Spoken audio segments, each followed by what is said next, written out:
দেখেন ভাই, আমি কোনো রাজনীতি করি না, তবে বাংলাদেশের নাগরিক হিসেবে রাজনীতি আমি কিন্তু বুঝি। কিন্তু আপনারা যেভাবে রাজনীতি করছেন, সংস্কারের নামে যা করছেন, এটা ঠিক হচ্ছে না ভাই। সংস্কার কি? আপনারা এখন যা করছেন, আগেকার নেতারা এর থেকে কম করতো। আগেকার আওয়ামী লীগ বলেন, বিএনপি বলেন, জামাত বলেন, জাতীয় পার্টি বলেন, তাদেরকে ছাড়াই আপনারা কিন্তু এখন এইসব কাজে ব্যস্ত হয়ে পড়ছেন।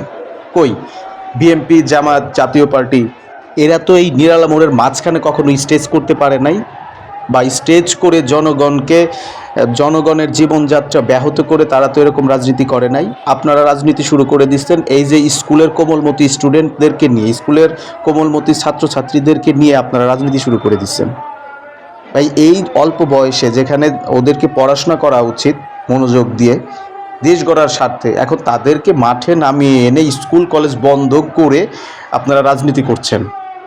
এটা কোন ধরনের রাজনীতি?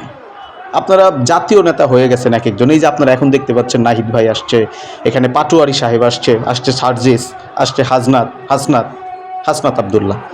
তো এই যে আপনারা যে রাজনীতিগুলা করতেছেন ভাই, একটু ভিন্নভাবে করেন না, একটু ভিন্নভাবে করার চেষ্টা করেন।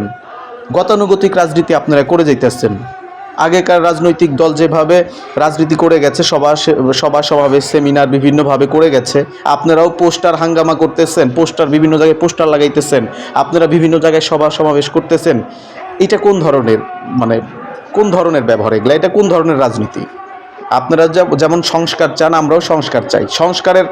সংস্কারের জন্য আমরা কাজ করতে হবে, আমাদেরকে কাজ করতে হবে, সবাইকে মিলে একসাথে কাজ করতে হবে। এই পোস্টার বন্ধ করতে হবে, এরকম যা